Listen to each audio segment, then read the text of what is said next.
white paper I got, the medical adhesive, and you'll see that it has the ability to kind of peel up halfway through, so I kind of like that when I put on my pod covers, my adhesive. It's white. I'm going to sublimate mine because I really like a pretty design. And I bought it on Amazon. I'm no expert, but I did look around and shop around. It's water resistant, low sensitivity.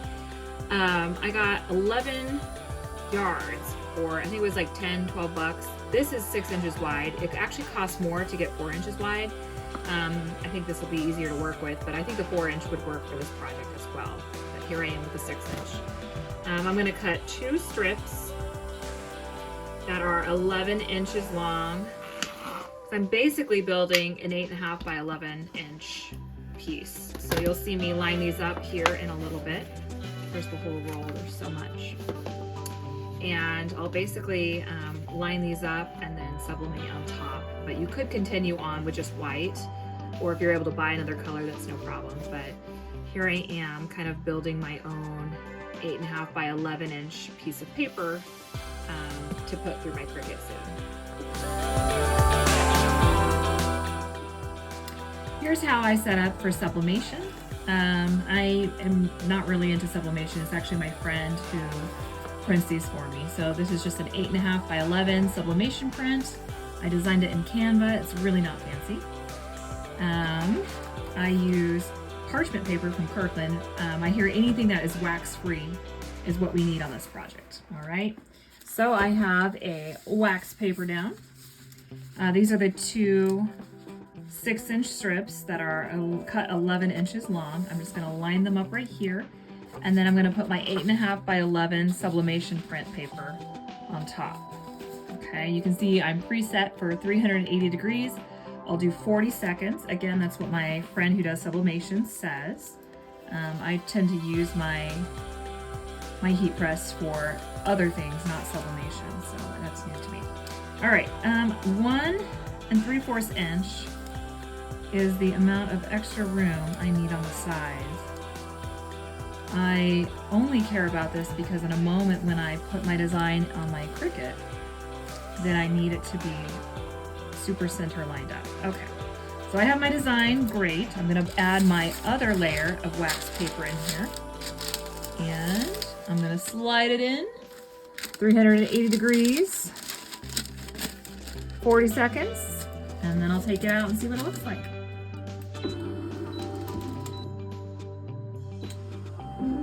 Okay, so here it is with the wax paper off. The sublimation print I can use a few more times.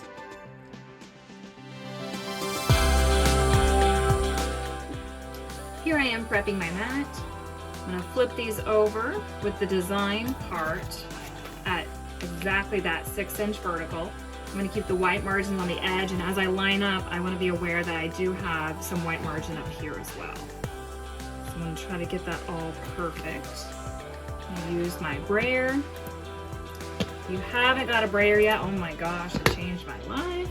Things go so much better with a brayer. There we go. I'm going to use my deep point blade. I guess you could use a fine point blade. I have cut fabric with that before, which is basically what adhesive is. But that's not a great idea. At least a deep point is a little bit better.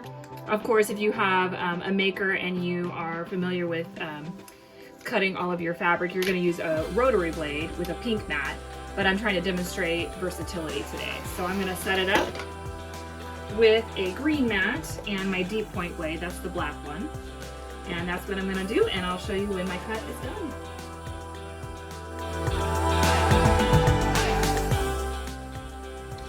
Okay, for your design, you'll hit upload. Upload image. Browse. And then you'll select the file. Today you'll do the single layer option, and the background is already removed. So that should help the whole process be pretty smooth because a lot of the work is done. Okay, single layer. Good deal. All right, you can save it where you want. You can call it what you want. I'm gonna hit cancel because I already have mine good to go, but you will hit upload. and then yours will look like this. It might be bigger or smaller. So you're gonna click on it, select it, come on up to size, and then you'll adjust the width.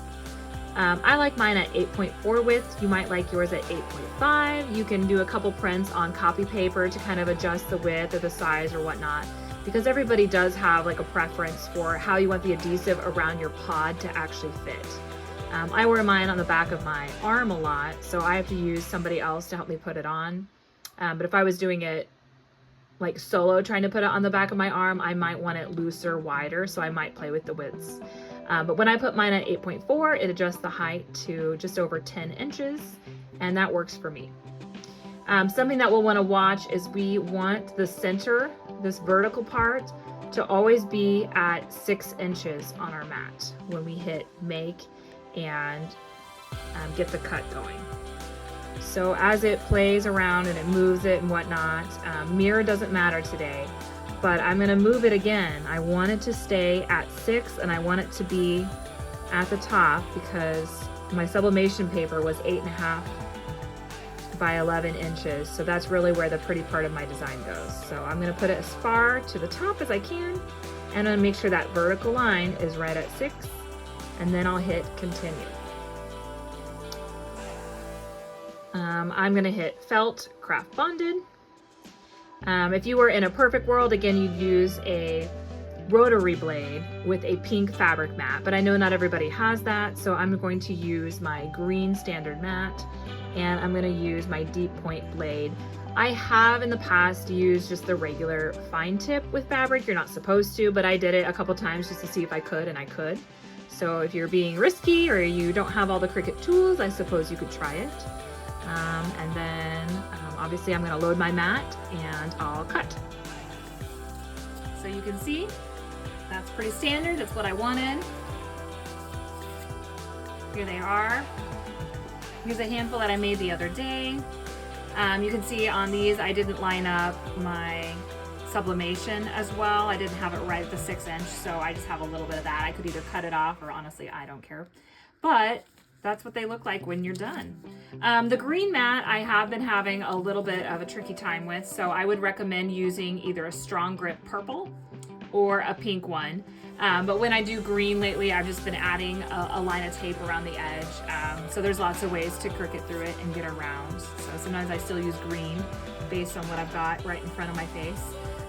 But those are the different ways that you can get your Cricut to cut your own Omnipod patches off of these MedFix dressing retention tape, water resistant, low sensitivity, 6 inch rolls. And again, 4 inch should work really well for you as well. If you set up your 4 inch strips right here and line them up really well, you could do that. But 6 inches is what I had, and there we have it. Thanks.